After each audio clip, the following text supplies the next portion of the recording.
big, large eyes.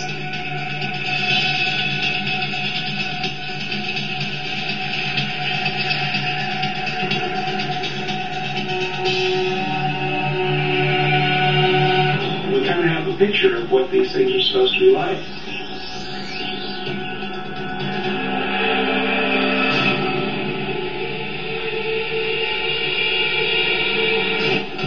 There are creatures science refuses to recognize. But new technology makes us question what is real. If our eyes see it, Back away from the girl. if our cameras capture it, does it exist? Enter a realm where fact meets fiction, science meets legend, where nightmares come to life.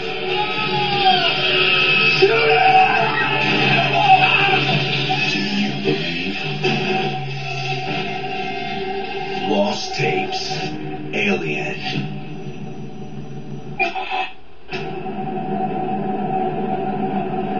In the spring of 2008, astronaut Captain Miranda Bach returned from her final space mission. Soon after her arrival, a state trooper pulled her over for driving erratically. She appeared to be in extreme pain and was speaking incoherently. Officers brought her to the local VA hospital for evaluation, where she was placed under the care of psychiatrist Dr. Lee Morris and internist Dr. Rebecca Damon. On the surface, the case didn't appear to be so unusual, but the next 24 hours would reveal the startling source of Captain Bach's affliction and subject both patient and doctors to a harrowing and deadly ordeal. These are the tapes.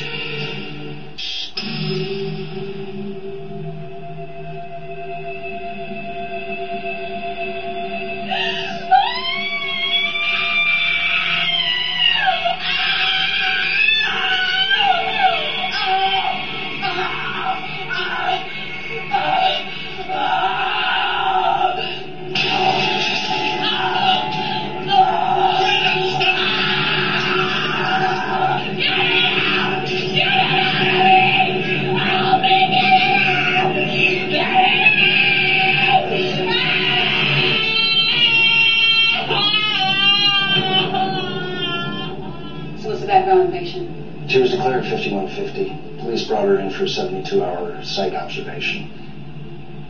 Prior to the suicide attempt, she was complaining of unbearable skin irritation and abdominal pain. You want a full workup? Yeah, I've got to rule out any physical causes before I finalize my psychiatric evaluation. Anything else I need to know about her? Believe it or not, she's an astronaut.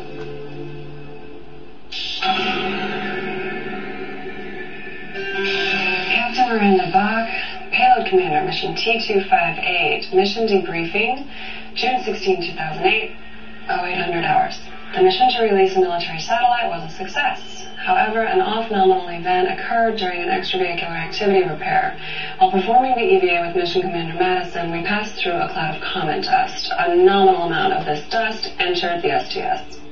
Upon investigation, scientists discovered that this dust contained a type of unknown spore.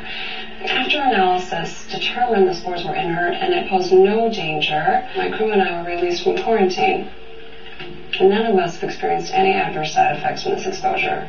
I certainly haven't. In fact, after this debriefing, I'm really looking forward to heading home to Minnesota for a little R&R.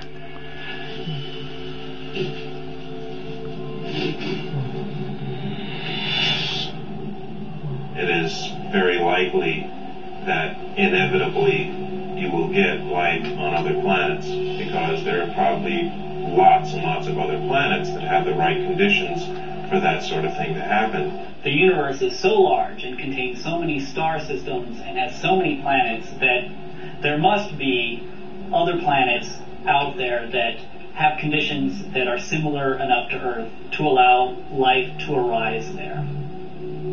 We should expect that when we find life elsewhere, it will resemble life we know on Earth if the basic physical properties under which they evolved are at all similar. So we might find something that looked like an insect that would probably be very functionally equivalent to what we see in insects on Earth. Some of the reports have been, just not of the creatures like a man-like creature, but of other kinds of little animals, like a large ant of some sort, or other reptiles, things of that nature. So there have been reports of all types, of not just humanoid type. One of these days I'm hoping that we'll find out for sure. Maybe we're afraid to find out, I don't know.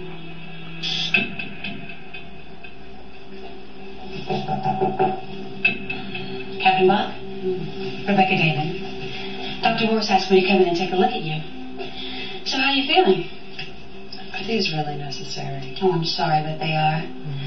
So I'd like to look at your eyes.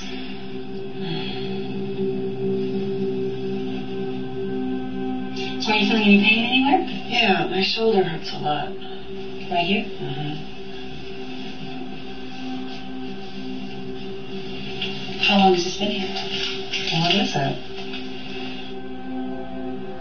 That's a nasty rash. Alright, I'm just going to go ahead and listen to your heart, okay?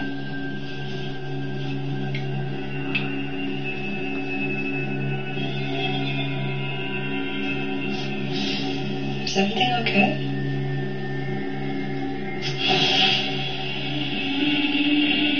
I think we have been visited by extraterrestrial beings. I also think that many of our experiences of encounters with alien creatures, even abductions by them, may be with beings who are very close to our world.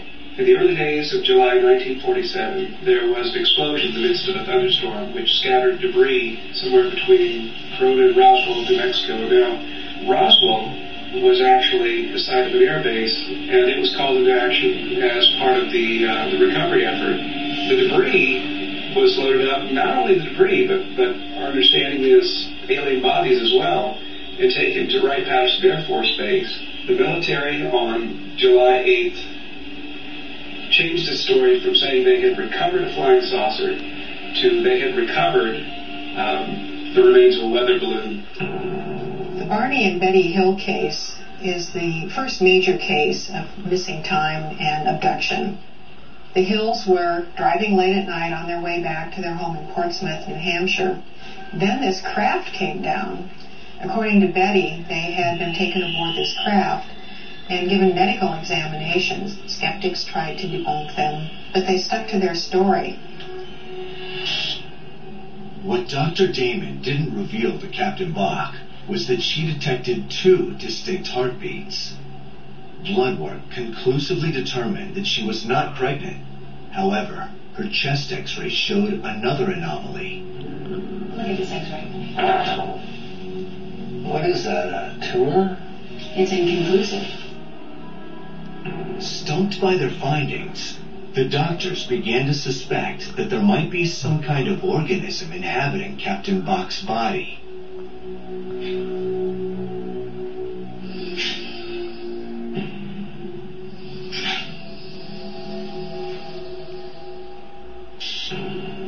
Parasites are organisms that have a close relationship with a host, and in that relationship, the parasite will benefit while the host will suffer. Some estimates put the percentage of parasites up to 50% of all the world's species. I'm not sure if it's quite that high, but definitely a substantial proportion of the world's species are parasites. In some ways, humans make a great host for parasites. They're large-bodied, so they can support a high load of parasites and still survive and go on with their daily life. They also are highly social, and so there's a lot of contact from human to human, so the parasites can spread from person to person. It's possible and plausible that some of these